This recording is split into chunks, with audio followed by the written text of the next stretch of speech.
Assalamualaikum warahmatullahi wabarakatuh. Selamat datang di channel Rizky Dwi. Pada kesempatan kali ini, kita akan membahas sebuah konsep yang sangat menarik dalam dunia fisika, yaitu medan magnet. Sebelumnya, perkenalkan terlebih dahulu, nama saya adalah Rizky Dwi Nurmansyah. Saya adalah mahasiswa S1 Pendidikan Fisika dengan NIM 2003 2161 4860.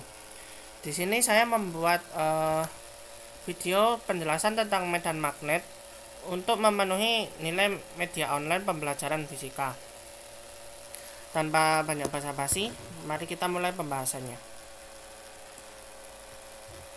Yang pertama adalah sumber medan magnet arus listrik. Arus listrik yang mengalir melalui konduktor menghasilkan medan magnet di sekitarnya. Fenomena ini pertama kali ditemukan oleh Hans Christian Ørsted pada tahun 1820. Ketika arus listrik mengalir melalui kawat lurus, medan magnet yang dihasilkan berbentuk melingkar mengelilingi kawat tersebut. Ilustrasi dari medan magnet di sekitar kawat lurus dapat dilihat pada gambar pertama. Kemudian adalah medan magnet pada solenoida. Ketika kawat dililitkan membentuk sebuah solenoida atau gulungan kawat, medan magnet di dalamnya akan menjadi seragam dan kuat. Solenoida sering digunakan dalam berbagai aplikasi teknologi seperti elektromagnet dan motor listrik. Untuk ilustrasi magnet solenoida ada pada gambar kedua. Kemudian adalah muatan magnetik. Muatan magnetik adalah sumber medan magnet alami yang ditemukan dalam bahan-bahan seperti besi, kobalt, dan nikel. Bahan ini memiliki daerah atau domain magnetik yang tersusun rapi, sehingga menghasilkan medan magnet yang permanen. Medan magnet pada magnet batang memiliki dua kutub, utara dan selatan. Garis-garis medan magnet itu keluar dari kutub utara dan masuk ke kutub selatan. Untuk gambar medan magnet pada magnet batang terlihat pada gambar pertama. Kemudian medan magnet bumi. Karena bumi adalah sebuah magnet raksasa dengan medan magnet yang dihasilkan oleh aliran arus di inti luar yang cair, medan magnet bumi melindungi kita dari partikel bermuatan yang berasal dari matahari. Gambar kedua adalah ilustrasi dari bumi dan gambar dari medan magnetnya. Kemudian hukum Ampere dan hukum Gauss untuk magnetisme. Hukum Ampere menyatakan bahwa medan magnet yang dihasilkan oleh arus listrik di dalam konduktor dapat dihitung menggunakan integral jalur di sekitar arus tersebut. Ini membantu kita memahami dan menghitung medan magnet dalam berbagai konfigurasi arus. Untuk hukum Gauss, hukum ini menyatakan bahwa fluks medan magnet total melalui permukaan tertutup adalah nol. Ini menunjukkan bahwa medan magnet memiliki garis gaya yang selalu membentuk loop tertutup. Tidak ada sumber atau lubang di medan magnet. Persamaan Gauss untuk medan magnet. Hukum Gauss menyatakan bahwa garis medan magnet tidak memiliki awal atau akhir yang terisolasi, memberi kita wawasan tentang fluks magnetik yang melalui permukaan tertutup. Pada gambar terlihat adalah rumus hukum Gauss. Kemudian interaksi magnet. Ada bahan diamagnetik dan ferromagnetik. Medan magnet akan mempengaruhi materi di sekitarnya dengan berbagai cara. Yang seperti pada video yang akan saya tampilkan yang berasal dari Next Generation Science Channel yang berjudul Is it magnetic or non-magnetic? Kami ini Cimori, bantu penuhi nutrisi, minum setiap hari.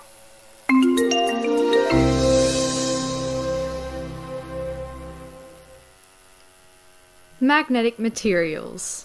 Magnetic and non-magnetic materials. How can we determine if a material is magnetic or non-magnetic? We can test if a material is magnetic by seeing if it is attracted to a magnet. If an object is attracted to a magnet, it is made of magnetic material. If an object is not attracted to a magnet, it is made of a non-magnetic material. Let's take a quick look.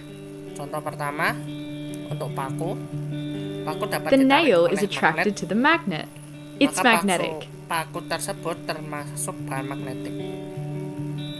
Untuk contoh kedua, The marble is not kelereng attracted to the tidak magnet. dapat ditarik oleh It's magnet, non-magnetic. maka kelereng tersebut merupakan bahan non-magnetik. Peneliti Here we telah have an assortment of memberikan objects made of beberapa different benda, materials. yaitu sisir, wadah There's a kaca, paperclip, a plastic block, paperclip an eraser, terbuat some dari staples, a penjepit petri kertas yang dish, terbuat dari a besi, candle, a comb, safety pin, isi metal spoon, staples, a popsicle stick, lilin, and a $half coin. sendok, penghapus, Write these peniti, objects in your koin, science notebook. Lego, dan Predict which stick objects es you krim. think are magnetic and which are non-magnetic. Okay, let's test your predictions. Kemudian The comb is non-magnetic. sisir plastik tidak dapat ditarik magnet, maka termasuk non-magnetik. Begitu pula untuk So wadah is the kaca, petri dish. tidak dapat ditarik oleh magnet, maka non-magnetik. The Penjepit paperclip kertas is magnetic. dapat ditarik, maka termasuk magnetik. Isi So are the stapler, staples. maka dapat ditarik, maka magnetik. What will the candle be? Lilin tidak dapat Non-magnetic. ditarik, maka berbahan non-magnetik. How about the metal spoon? Kemudian sendok This one is easy. makan dapat ditarik, maka termasuk bahan magnetik. The eraser is non-magnetic. Hapus tidak dapat ditarik, berarti non-magnetik. So is the $half coin. Koin tidak dapat ditarik oleh magnet, maka termasuk non-magnetik.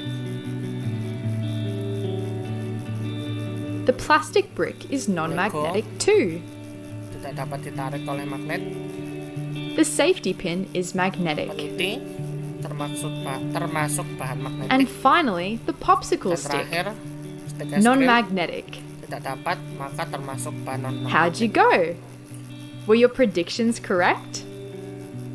Check out our related videos to see other ways magnets interact with objects and other magnets. See you next time! Jangan lupa untuk subscribe channel Next Generation saya untuk melihat Don't forget to percobaan subscribe. fisika atau sains lainnya ya guys ya. Next. Kemudian adalah penggunaan dari medan magnet. Medan magnet sendiri dapat digunakan untuk berbagai macam kebutuhan. Salah satunya adalah teknologi medis, transportasi modern, dan banyak lagi untuk keuntungan umat manusia.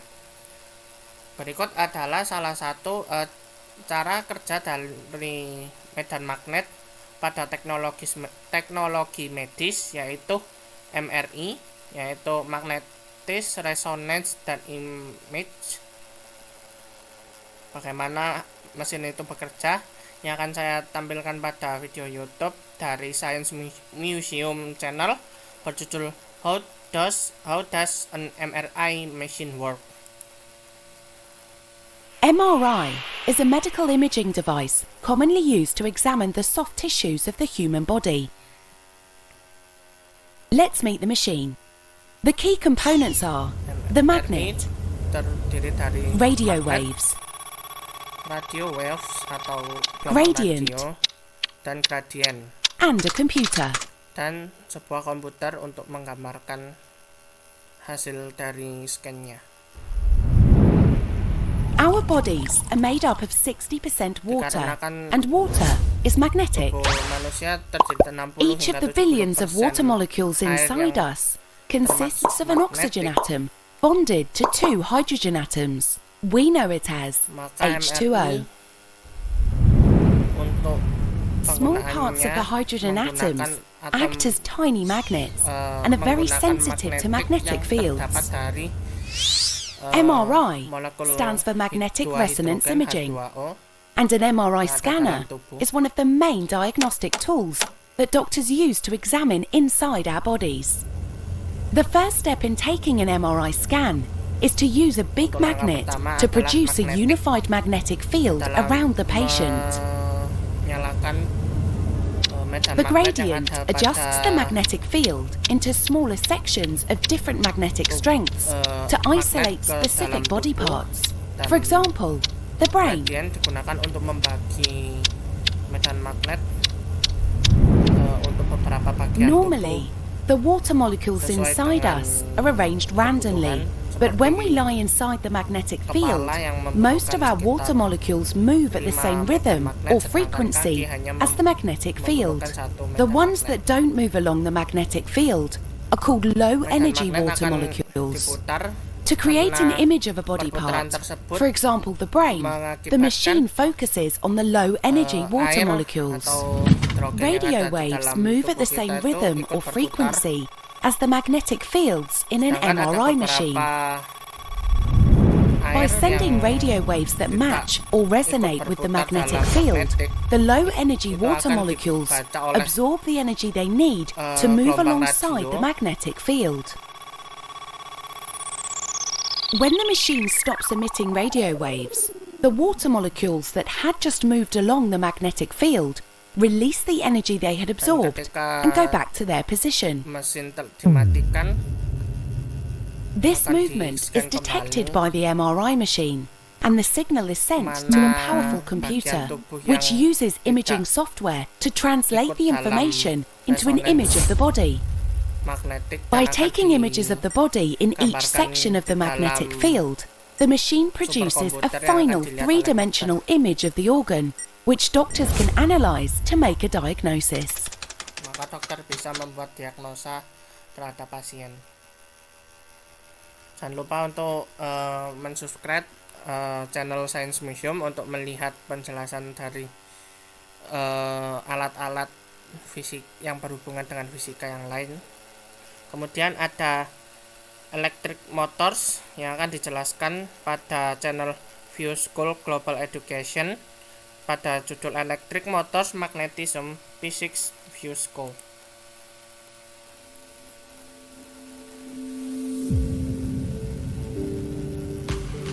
In this video, we will look in simple terms how an electric motor works. You may wish to view these videos before we begin. You will have seen described before what happens when a wire carrying an electric current is placed in a perpendicular magnetic field. The direction of the field can be shown by Maxwell's corkscrew rule. If we add more wires, the resultant magnetic field builds up and becomes stronger. Placing these wires perpendicular to a magnetic field enables us to see how these force lines interact. Let's look at this setup from a different angle. Here we are looking down the wire. We can see a cross-section of wires and the magnetic field running clockwise around it. Now we can see the permanent magnets and the magnetic field between them running from north to south. These magnetic fields interact. Above the wire, these two fields run in opposite directions and so cancel each other out. Below the wire, the fields run in the same direction and reinforce each other. The wire is pushed away from the strong field towards the weak one. So the wire will be pushed vertically upwards out of the magnetic field. This is the motor effect. Now, reverse the current. This experiences a force in the opposite direction. Now, place both wires in the same field. One wire will be pushed up, the other down, but we don't have circular motion yet. Now, if we link the wires together and then insert a spindle to allow a rotation, we convert the opposing up-down motion into a rotation, and here you have an electric motor. Looping the wire around many times will increase the turning force on the motor. The clever bit is how to supply a current to a spinning coil so that it always flows in the same direction, ensuring that the upward and downward forces are always on the same side.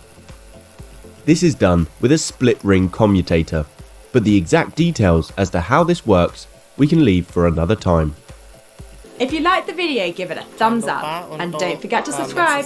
Comment below if you have any questions. Why not check out our Fusco app as well? Until next time.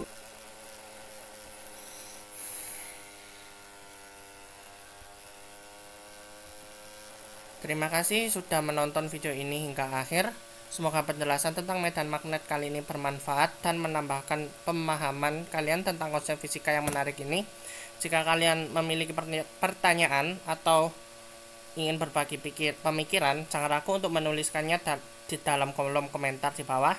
Kami akan senang mendengar hal itu dari kalian dan akan berusaha menjawab setiap pertanyaan yang telah masuk.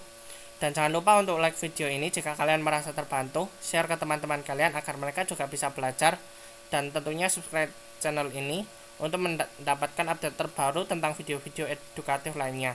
Aktifkan juga lonceng notifikasi supaya kalian tidak ketinggalan video terbaru dari kami. Sekali lagi terima kasih sudah menonton dan sampai jumpa di video berikutnya. Tetap semangat belajar dan jangan berhenti mencari tahu. Bye bye.